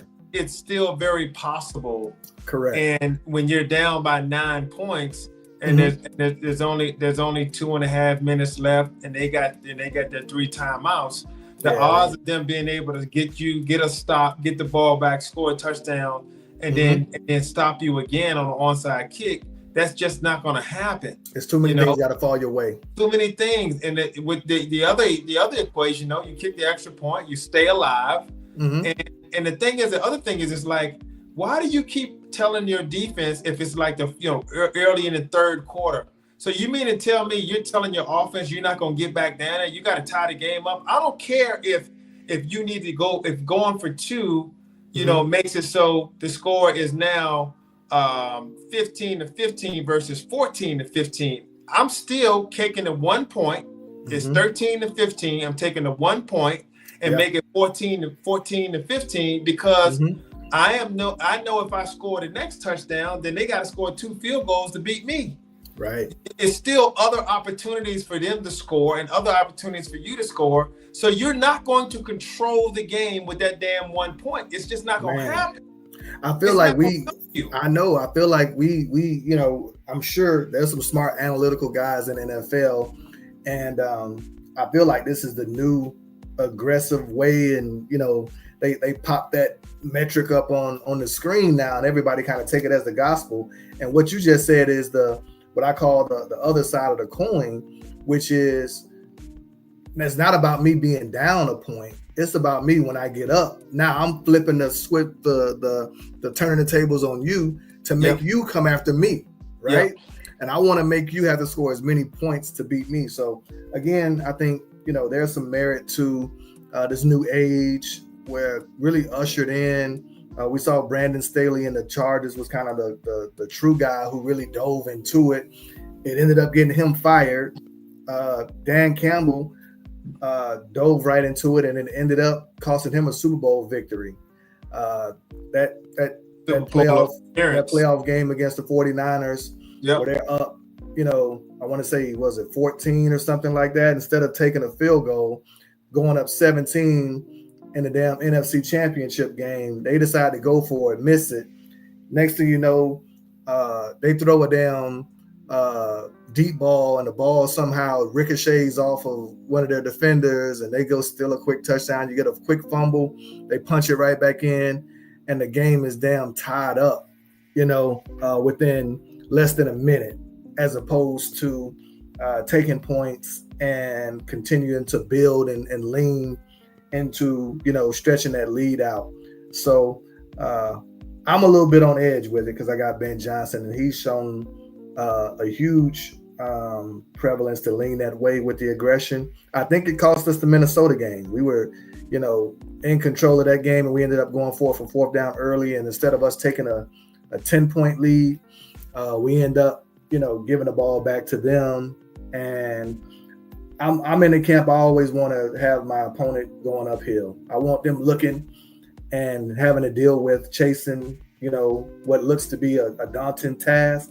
And I think, there's a time and a place when I think you get aggressive, going for it on fourth down or going for it on, going for 2. Early in the game, it just feels what I call a little bit careless, and I can't shake that feeling. It's just wasteful. It feels careless. It feels wasteful. Even when we get it, it's a sigh of relief, and I don't feel great about it. No, because at some point you're gonna do it again, and it's not gonna work in your favor. It's gonna cost you. And I don't think that when you do it and you get it, it means that's going to be the difference in you winning or losing the game. I think you still can win the game either way, but I definitely think it could cost you a game. I just think when you give away points, it it's too hard to score in this league, man. It's just too difficult to score in that league. So I think we in agreement around, not going for two early in the game and kind of waiting to win. It's either a knockout blow or you really have to strategically start to put that into play.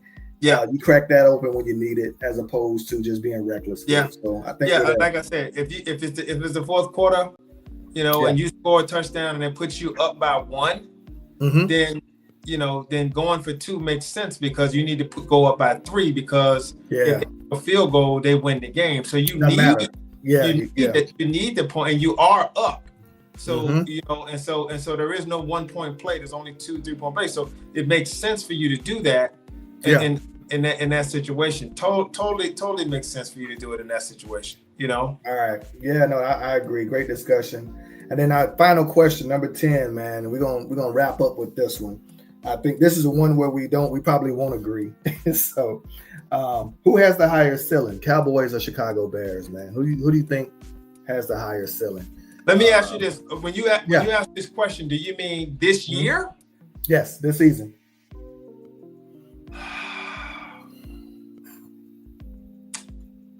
Man, that's a tough question. It's a tougher question than you think. And there's a couple of reasons why I would say that. I would say, I think the Cowboys' offense is further along. I think the Cowboys have a more experienced quarterback, of course. And I think the Cowboys have probably. I think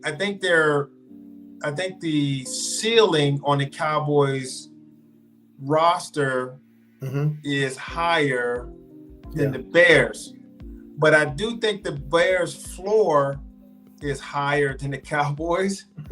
And the Bears beat the damn Cowboys, so they got the tiebreaker. Originally, I was going to ask this question: who had the tougher division? Because I think that's what you leaned into as well, right?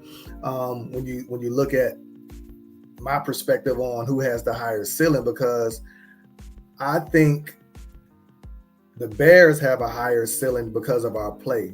We haven't played our best football offensively, and somehow we managed to get to, 4-2. Whereas I feel like if we can get to, if I were to give us a percentage offensively, just as a team with our efficiency, I'd say we're probably at 60, right? With where we are, and I feel like if we can, uptick our offense, and just with the stupid penalties, with the what I call bus, we can't even get a center exchanged. I don't know what that was last week. My center snapped the ball and just held it between his legs. I hadn't seen that since I was coaching my son in Jersey, and they were 6 years old, and I had to go tell the little kid, like, hey, when you snap that ball, you got to give it to him. And some of the stuff that I see, as much flowers that I threw at Ben Johnson's feet, I got to throw some manure and some dirt. Like, what the hell are we doing? And it could be the system is so complex and there's so many moving pieces. When an elite NFL guy is making blunders like that, that's not a skill set. That's just, I'm overwhelmed, right? I'm overloaded, and I just kind of, it's similar to Flus watching the damn clock shut down, run down in Detroit, and you're like, what the hell are you doing? Every game we have a damn snap on the ground, whether it be through a shotgun, whether it be through under center. Head scratcher, right? And I'm looking at our offense, I'm like, Jesus Christ, man, we had 25 points a game, and I can't rip outside of the Cowboys game. And we really didn't play. We played a good game, but it wasn't our best, because you guys put up some resistance in the third and second into the second quarter there. But I also look at, it is a difficult question because I look at your division and I'm like, Jesus Christ, this right there, man. The Giants ain't world beaters.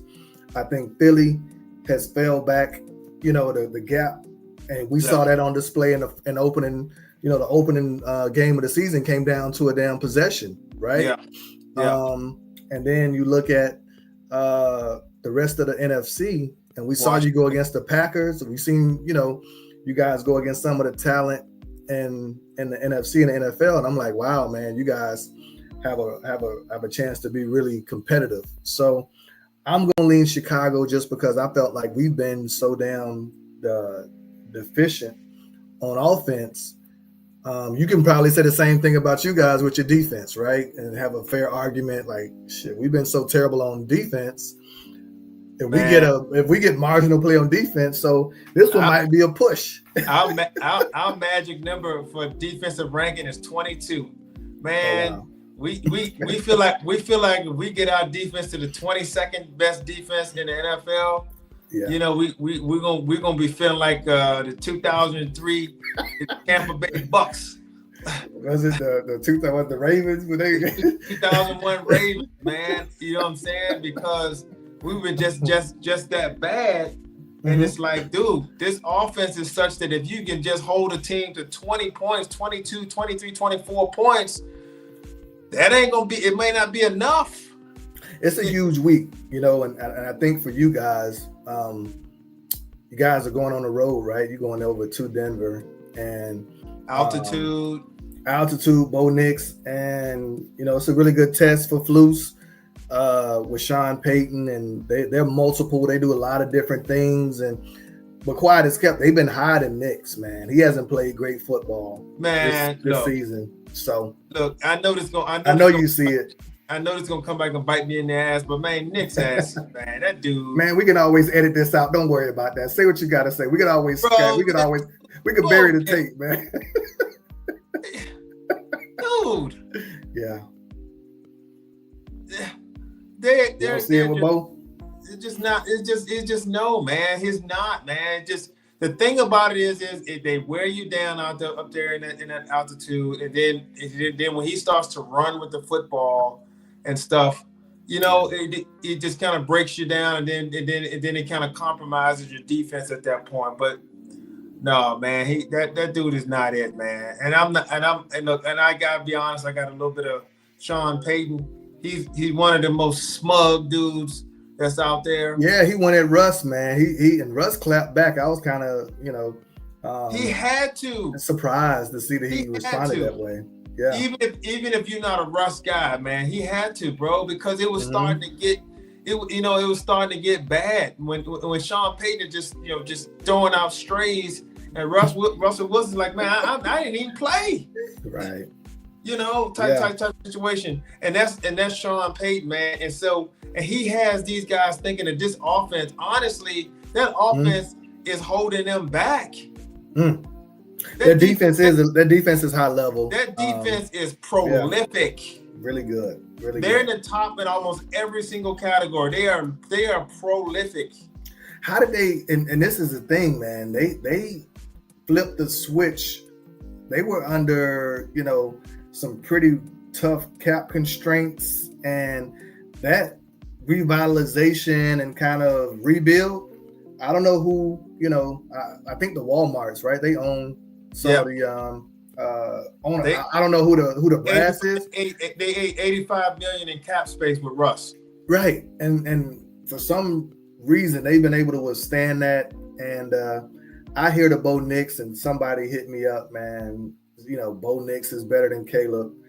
And I just shook my damn head. And I just I'm hearing the Drake May and all of this other stuff, and Jaden Daniels, and again, that'll, when the dust settles, I think it'll be evidently clear. But I watched Bo this year, and I'm like, wow, this guy looks, like a guy who the league has finally got some film on. And they had him throwing, he throwing bubble screens, smoke screen, dump screens. He's barely pushing the ball down the field, and they're hiding him in the offense. He's not pushing that ball down the field, and he's not putting that ball into any tight spaces in harm's way.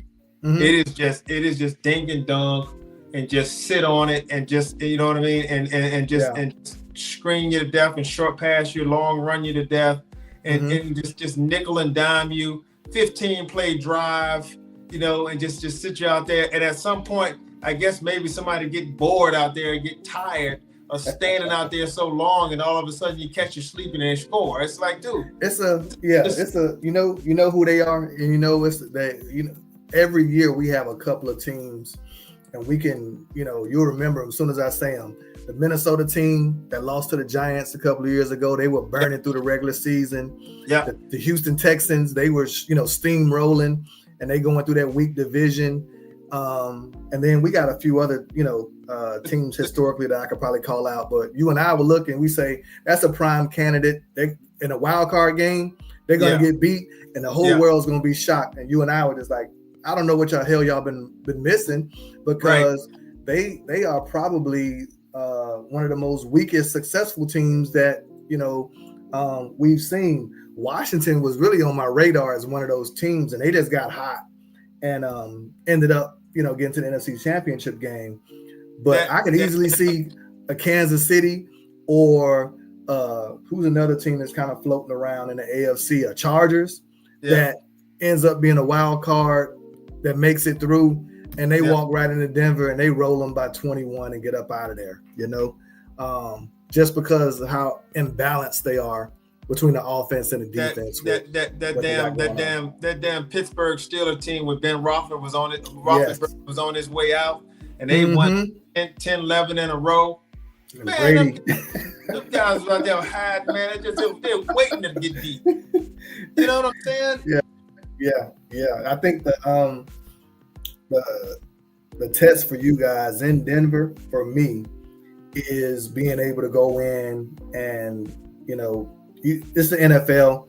You should keep those guys under 21, I think, to where on the road in a hostile situation, you can't let them get out and, you know, scoring all kind of points reckless and get up on you. So my expectation is, you know, it's a big game for you guys to really go in and keep that offense corralled to where you let Dak do his thing and let you guys get up. And I think for us it's very similar in the Bears situation with this Ravens game. I've been thinking about it, and I'm like, you know, this is a game where we're going to need our offense to step up and, you know, get out in front and let the defense kind of hold water, because we down our whole secondary. You know, we just lost Gordon and Stevenson, so I think Lamar is going to play. So I think both of our weak units, your defense, our offense, are going to have to help us answer this question, which was who has the higher ceiling. We'll find a little bit more about that. You guys play what, Monday night? Is that right? Sunday night? We play Sunday, late game Sunday. 4 p.m. So yeah, we play at around 7 o'clock. Our show on, you know, Sunday, we'll have some answers. We have a definitive answer with more clarity around. Yeah, who has the higher ceiling. Two litmus test teams, man. Litmus test teams, man. But let me tell you something. Let me tell you, the Ravens defense, man. I don't know how to say it, but they bird poop. They are bird poop over there on that defense, man. I'll tell you a little story, man. So I'll tell you why I'm a little shaky. So I go out this morning, you know, to drop my son off at school, and I leave the garage open, you know, because I drive him to his bus stop, get him on the bus. So get back to the house. So let me water the grass a little bit. And as I watered the grass, I came back in the garage, man. Man, this big old bird flew out. I'm ducking, and he flying around in my garage. And I said, "Oh Lord, man, the Ravens swirling, man." I said, "That's a bad omen, man." I said, "I should have took my broom and slapped the hell out of it." I was just happy to see him fly out the garage. So Bears Nation, I let you down, man. A damn bird came in my damn garage, and I just let him escape, man. Bad omen. It's a bad omen. It's a bad omen, yeah, man. Man. But yeah, I think this is a little different twist of what we normally do. We got 10 questions, 10 great answers. big games this week, right? Between Cowboys and Denver. You got the Bears, Ravens, and then we got the Lakers who finally got off the snide. They tied, they're 1-1 now. So yeah, a lot of moving pieces. Going on the road tomorrow to Sacramento. Oh, we got a back-to-back? Yeah, back-to-back. So what did Luka hurt? I saw his wrist and hand. I see a finger jam with it. Yeah, I think he, in a situation where you try to drive and then someone like kind of jams your wrist up. Okay. Like kind of crunches Mm-hmm. your finger up against the body. Yeah. So I'm hoping he goes, man. I feel like we don't have much room for a lot of injuries right now on the Lakers. So I'm hoping that it's gonna hurt obviously tonight. So hopefully it's feeling a little better tomorrow where he can go. Yeah. Okay, man. So I know it's late. Yeah. But I'll let you take us up out of here. Yeah, we're gonna wrap it up. Appreciate all of the listeners and subscribers who are subscribing to the H&M Sports Academy and everything that we are trying to do and build this thing up. We're very early into this process, and we certainly are excited about the direction that we're going. We're excited about the things that we're going to be covering, the content that we put out, and we certainly appreciate everyone who is certainly being supportive of all that we do. Yeah. So we're gonna sign off for tonight, and we'll certainly see you guys very, very soon. We'll be capping this weekend's contest. Oh, yeah. We'll jump into some of those things and talk about some of those things as well. But for Harry, I am Mo, and you have a great evening and good night. All right.